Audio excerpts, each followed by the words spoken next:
Well, on the occasion of Mother's Day, I thought it might be interesting to explore one of the world's most unusual religious examples of motherhood, the birth of Buddha. In order to understand this, we have to depart, it seems to me, from most of the historical traditions and realize that from the beginning in India, practically every personification or personality involved in religious literature is present not as a person, but as the personification of a principle. The whole fable account, as we find it in the East, is a series of personifications. In the West, we think of these stories as historically true, although mystics have already done considerable to interpret the mystical experience of Jesus as a symbol of the Christ in ourselves. In India, this practice was followed from the most remote times and descended from Hinduism gradually into Buddhism. Some feel that Buddhism is a reformed Hinduism. This is not really true. I don't feel it, at least personally. I rather feel that Buddhism is simply a restatement of the basic principles which are found in the symbolism of Hinduism. In other words, the Buddhist is simply the continuation of a process of interpretation, to go back again to the original pictures, the original concepts, and trace them to their universal sources. The early Brahmins were among the first to chart the structure of the universe. Long before Western man was interested in such matters, the savants of India and China had already more or less organized a concept of existence that survives with some modifications to the present time. Perhaps one of the most important differences between Eastern and Western astronomy is that in the East, the universe is alive. The universe is a living entity. The universe is both a principle and a being. It is not simply an aggregate of chemical processes. The very atmosphere of space is alive. Everything that involves change and backs the processes of evolution and involution, every law of the universe is alive. There is no such a thing as a mechanistic concept in ancient Hinduism. There were a few materialistic scholars, but they never made much influence or had much to do with the forming of Indian thought. So we have the universe conceived as an entity, a vast being whose body nature is and God the soul. Everything is ensouled by a divine power. Everything is a manifestation of an infinite invisible. So the universe becomes the great symbol of the eternal from which it emerges. And therefore it was inevitable that in old Hinduism that science and religion should be considered as one form of knowledge, because to them there could be no science without religion, and no religion without the cosmic science, which was the principal heritage of ancient India.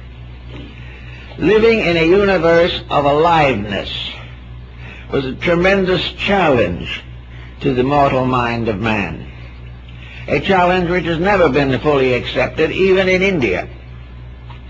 The average Hindu is no more able to fully comprehend the vastness of his own theology than is the Westerner capable of understanding the overtones of his own sciences. Each is locked in a kind of literalism. In the East, this literalism is mythology. In the West, this literalism is materialism. The average person does not go beyond the surfaces of things. And the surfaces of things fall short or are inadequate to meet the unfolding need of human consciousness.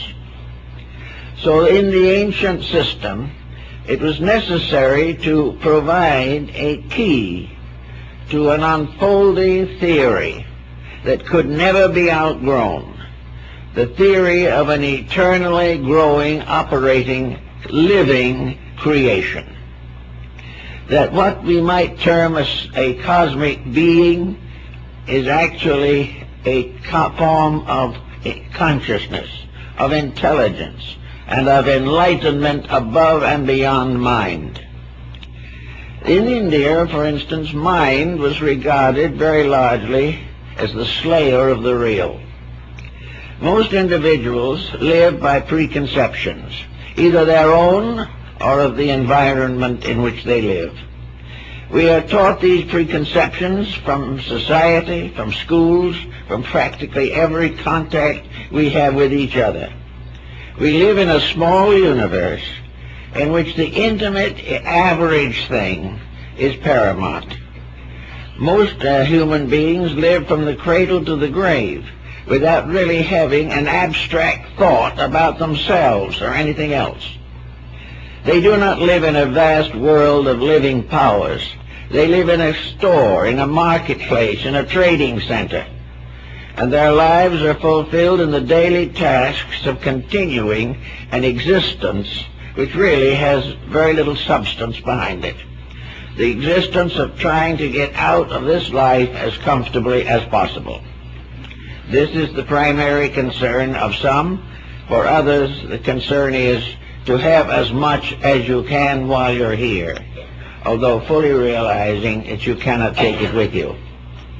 Now in Asia, these concepts were not so real as they are here. It's true that in India and China and most of the Asiatic countries, there were very extravagant personalities. There were nobilities that were wastrel from the beginning.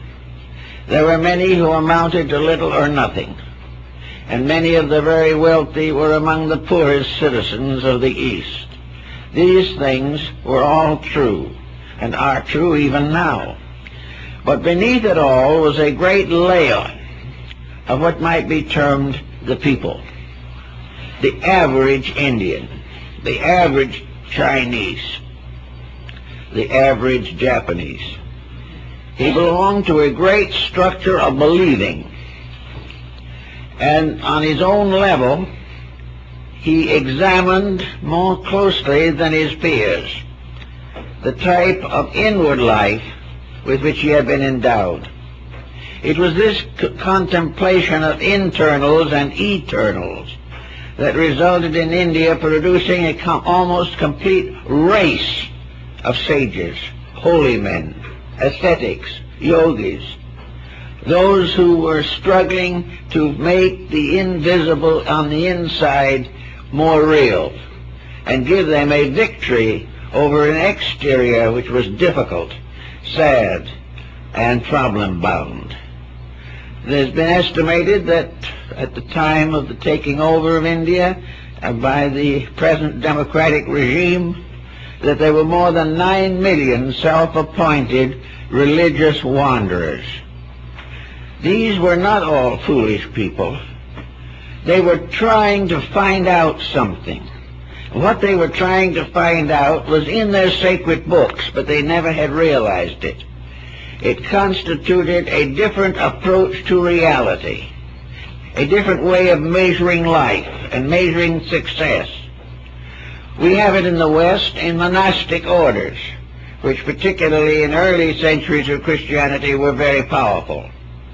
In these monastic orders, human beings turned from the temporal to the eternal, and found in this a strange mystical fulfillment, something that the temporal world could not bestow. Many were led to religion by disillusionment, by suffering, by pain, by bereavement.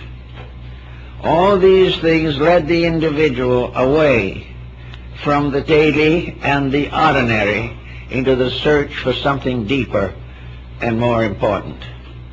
We are beginning to feel this situation now, because in the presence of the great changes that are taking place, with nuclear fission hanging over the world, with practically every system that we have proving its deficiency in many, many respects, with the average individual not enjoying nearly the security of his grandparents, there has been a great recognition of the fallibility of a materialistic way of life. And all over the Western civilization at this time, there is a rising of mysticism, of a search for a spiritual value. And more persons are being disillusioned as to the importance of ways which they accepted without question a few years ago. Now, to go back to our India problem, we have in this situation more or less the problem that faced India. Because in India, the great Brahmanic system of theology was a science based upon a religion. This science resulted in the fantastic structure of a caste system, a system which perhaps had many infallibles that will soon be forgotten, but also had certain points of value that have to be considered.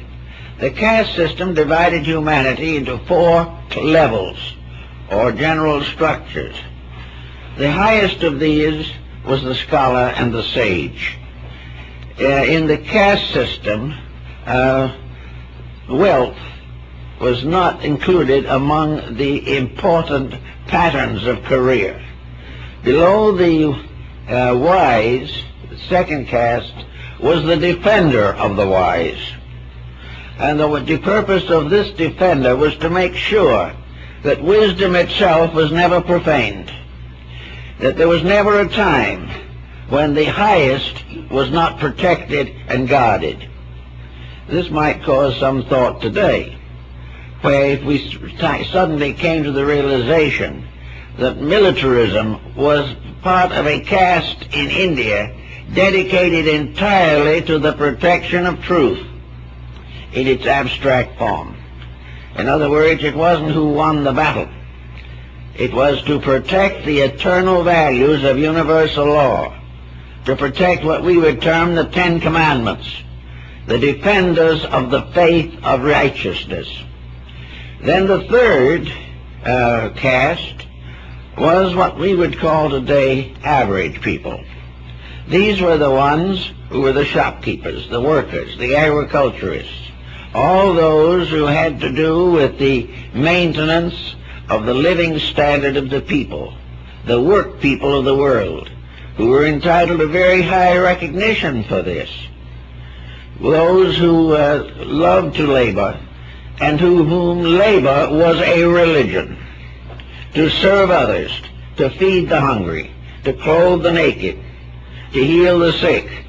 These were the labors of mankind, and these were the labors primarily of the third caste, the caste that was concerned with making sure that the universal law was fulfilled in the commonplace, in the marketplace, in the store, in the home, and in the life of the average person who was never going to transcend a level of utilities. And the last caste was that of the outcasts, the Sudra. This was the caste not of the people primarily, not originally the people, who were born of a lower order.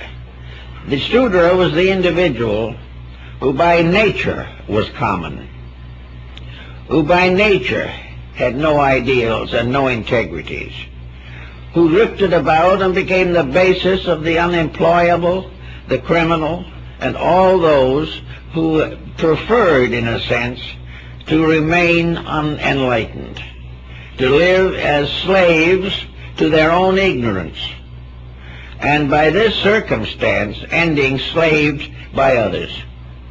The Sudra represents, therefore, a person who, regardless of wealth, regardless of